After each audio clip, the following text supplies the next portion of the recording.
Hello friends, welcome to TGR standards. Friends, आज shift 3 8 सितंबर 2022 के साइंस और GA प्लस CA के टोटल 45 क्वेश्चंस का एनालिसिस देखते हैं।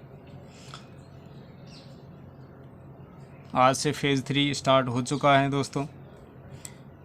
8 सितंबर सेकंड शिफ्ट से फ़ेज़ 3 शुरू हुआ है।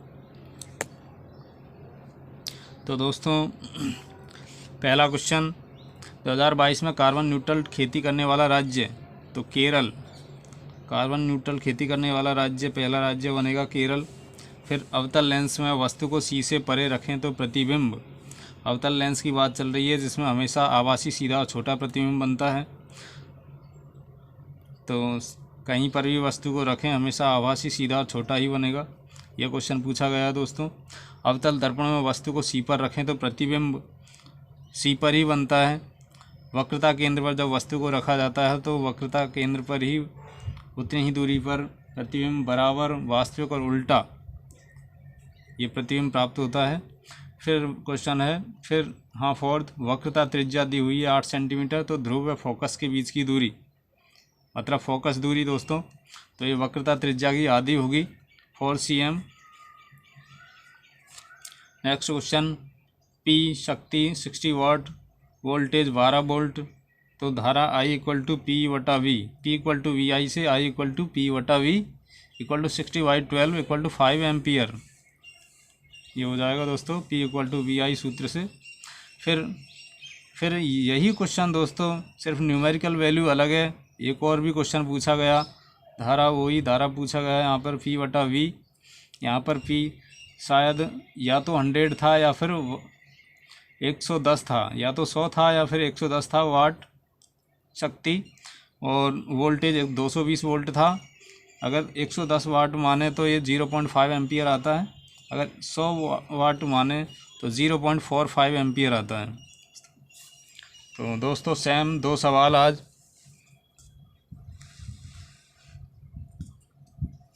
इसके बाद में भारत का लौह पुरुष देखिए किन्हें कहा जाता है, सरदार वल्लभ भाई पटेल को। और इनको यह उपाधि किसने दी थी, तो बारदोली में महिलाओं ने उनको यह उपाधि दी।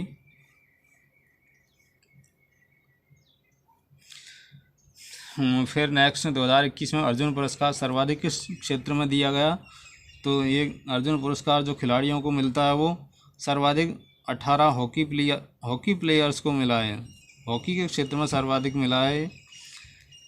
फिर नेक्स्ट क्वेश्चन, संविधान का संरक्षक कौन होता है, तो सुप्रीम कोर्ट, उच्चतम न्यायालय, जिसे संविधान का संरक्षक माना जाता है। 2021 में उत्तर पूर्व मानसून से सर्वाधिक वर्षा कहाँ पे हुई है, तो तमिलनाडु में हुई है। फिर SSLV की full form small satellite launch vehicle, ये फुल फॉर्म है। विजयादशमी त्यौहार का अन्य नाम बताइए, तो ये दशहरा था। फिर नेक्स्ट देखते हैं, औपनिवेशिक भारत के समय कितने प्रतिशत लोग कृषि पर निर्भर थे, तो 85% लोग कृषि पर निर्भर थे उस टाइम। भारत में विनिर्माण क्षेत्र में रोजगार कितना है वर्तमान में, 2019 के आंकड़ों के अनुसार है जो 25.12%। दोस्तों, सर्वाधिक कृषि पर निर्भर, फिर दूसरे नंबर पर सेवा क्षेत्र और तीसरे नंबर पर दोस्तों यही विनिर्माण क्षेत्र आता है। फिर नेक्स्ट क्वेश्चन, एक ग्रुप में सभी तत्वों के संयोजी इलेक्ट्रॉन समान होते हैं, इस तरह उनके बाहरी कोश का इलेक्ट्रॉनिक विन्यास भी समान होता है। दोस्तों, ये कथन आधारित क्वेश्चन था, ये भी पूछा गया है। विलयन में H+ आयनों की सांद्रता बढ़ने पर, देखिए H+ आयनों की सांद्रता बढ़ेगी तो विलयन की अम्लीयता बढ़ेगी, तो ये क्वेश्चन पूछा गया। फिर मानव शरीर का सामान्य रक्तचाप, जिसको ब्लड प्रेशर BP बोलते हैं, वो सामान्य अवस्था में कितना होता है दोस्तों, तो वो 120 to 80 to 120 mm/Hg इतना होता है दोस्तों। 44वां संविधान संशोधन, जो कि संपत्ति का अधिकार से संबंधित है, जो पहले मौलिक अधिकार था उसको बाद में विधिक अधिकार बना दिया गया 1978 में, और इसको विधिक अधिकार बनाकर 300A में रखा गया है। फिर सिडबी द्वारा कौन सा न्यूज़लेटर लॉन्च किया गया? तो माइक्रो फाइनेंस पल्स ये लॉन्च किया गया है। नवीन जलोढ़ मिट्टी को क्या बोला जाता है दोस्तों? खादर बोला जाता है, और पुरानी जलोढ़ मिट्टी को बांगर बोलते हैं। फूल के नर प्रजनन अंग का कौन सा भाग नहीं है? तो देखिए फूल के नर प्रजनन अंग और मादा प्रजनन अंगों से क्वेश्चन पूछा गया है। देखिए वर्तिका, ये मादा प्रजनन अंग, नर प्रजनन अंग का कौन सा भाग नहीं है? तो वर्तिका ये नहीं है दोस्तों। फिर है विद्युत मोटर से क्वेश्चन पूछा गया जिसमें गलत कथन बताना था। फिर एक न्यूमेरिकल दोस्तों,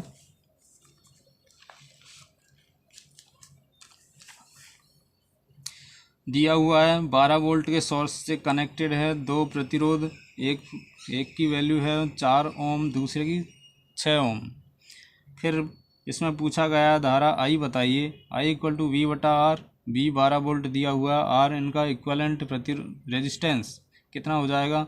सीरीज में 4 + 6 = 10, 12/10 = 1.2 एम्पियर हमारे पास इलेक्ट्रिक करंट आ जाएगा। फिर नेक्स्ट क्वेश्चन, संवेदना योजना। देखिए ये योजना, इस योजना का संबंध किससे है? तो कोविड-19 महामारी के दौरान प्रभावित बच्चों को मनोवैज्ञानिक प्राथमिक चिकित्सा और भावनात्मक समर्थन प्रदान करने के उद्देश्य से राष्ट्रीय बाल अधिकार संरक्षण आयोग ने बच्चों को संवेदना के माध्यम से टेली परामर्श की सुविधा प्रदान की थी दोस्तों। तो ये संवेदना योजना कोविड-19 से महामारी के दौरान शुरू की गई थी दोस्तों। फिर देखते हैं नेक्स्ट क्वेश्चन,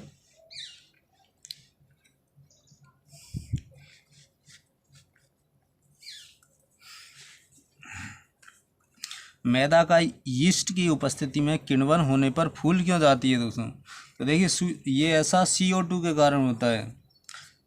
यीस्ट शुगर को CO2 एंड एथेनॉल में चेंज कर देता है दोस्तों। फिर द्विविस्थापन अभिक्रिया से पूछा गया कि द्विविस्थापन जैसे CuO + H2S = CuS + H2O। देखो Cu के साथ S जुड़ गया है और O यहाँ से H2 के साथ में जुड़ गया। देखिए तो द्विविस्थापन, देखिए दोनों में आपस में इंटरचेंज हो रहा है, मतलब द्विविस्थापन अभिक्रिया के कहेंगे इसको। फिर ईसा मसीह का जन्म देखिए कहाँ पे हुआ था? बेथलेहम, जेरूसलम, इजराइल में हुआ है दोस्तों। फिर पूछा गया sodium, hydrogen, lithium, rubidium, caesium में सर्वाधिक धात्विक गुण। देखिए धात्विक गुण आवर्त सारणी में किसी वर्ग या समूह में नीचे आने पर बढ़ता है। तो यहाँ पे देखिए सबसे नीचे कौन सा है? सीजियम। तो सर्वाधिक धात्विक गुण सीजियम में। प्रोपेन में सिग्मा बंध पूछे गए दोस्तों, कुल 10 होते हैं। देखिए C3H8 जिसको प्रोपेन बोलते हैं, कार्बन की संख्या 3, हाइड्रोजन 8। देखिए इसकी स्ट्रक्चर बनाते हैं तो देखिए ये सभी सिग्मा बंध है दोस्तों।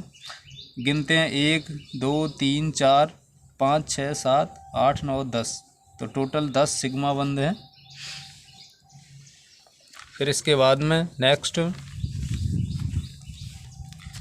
नेक्स्ट देखिए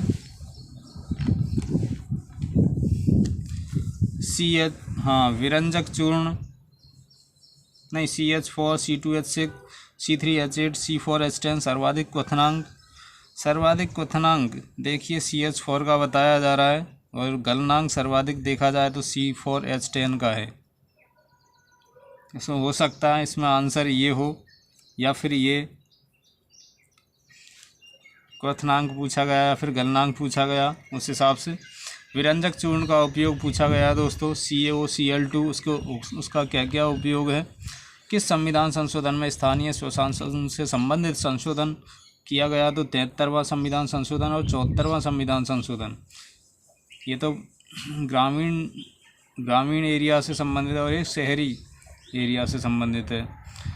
फिर IIT हैदराबाद ने आर्टिफिशियल इंटेलिजेंस द्वारा संशोधित कौन सा जॉब पोर्टल लॉन्च किया है जो विकलांग लोगों को प्रासंगिक कौशल हासिल करने और नौकरी खोजने में मदद करता है?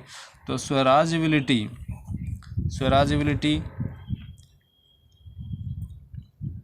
पोर्टल लॉन्च किया गया है दोस्तों।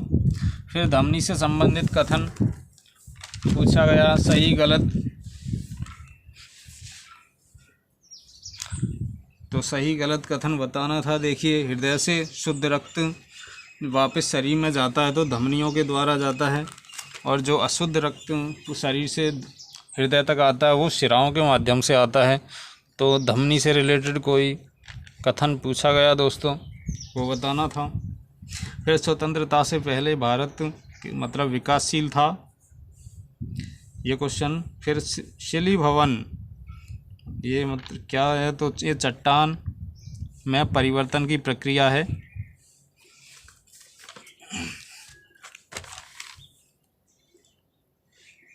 फिर नेक्स्ट देखें दोस्तों, तो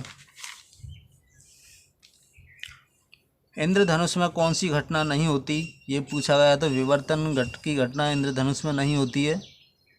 किसी धारावाही चालक के बंद लूप में चुंबकीय क्षेत्र किस पर निर्भर नहीं करता है? तो दोस्तों इस सूत्र से देखा जाए तो टॉर्क बलाघूर्ण लूप की आकृति पर निर्भर नहीं करता है।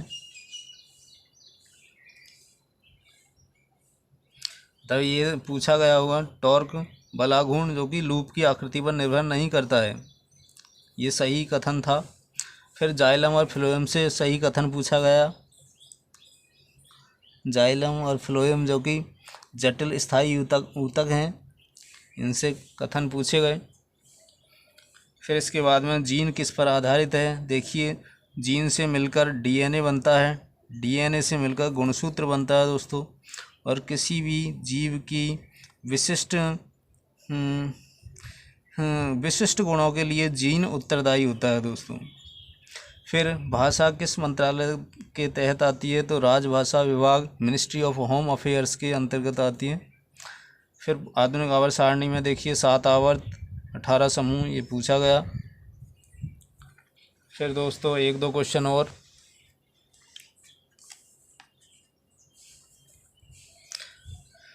पूछा गया कि कौन सा जैविक घटक के लिए सबसे ज़रूरी होता है? तो ऑक्सीजन। फिर अवतल लेंस में ऑब्जेक्ट अनंत और प्रकाशिक केंद्र, अनंत और ध्रुव पोल के बीच में होता है। अवतल लेंस में ये अवतल लेंस के अंदर इसको बोलते हैं प्रकाशिक केंद्र। तो अनंत और प्रकाशिक केंद्र के बीच में अवतल लेंस में देखिए, इस कंडीशन में वही है जैसे वहाँ पे उत्तल लेंस में होता है। उत्तल दर्पण में जो होता है वैसा ही अवतल लेंस के अंदर होता है। देखिए, तो अनंत और अभी अपन ने डिस्कस किया था, तो इस कंडीशन में भी देखिए अनंत और पी के बीच वस्तु को कहीं भी रखें, देखिए प्रतिबिंब आभासी, सीधा और छोटा ही मिलता है दोस्तों हमेशा। एक एमएसपी से संबंधित क्वेश्चन था दोस्तों। तो दोस्तों इस तरह से हमारे लगभग 45 क्वेश्चंस का एनालिसिस कंप्लीट हुआ। शिफ्ट 3 8 सितंबर 2022, फेज़ 3 का सेकंड पेपर। थैंक यू दोस्तों, धन्यवाद। एनालिसिस देखते रहिए और अपनी तैयारी जारी रखिए। Thank you.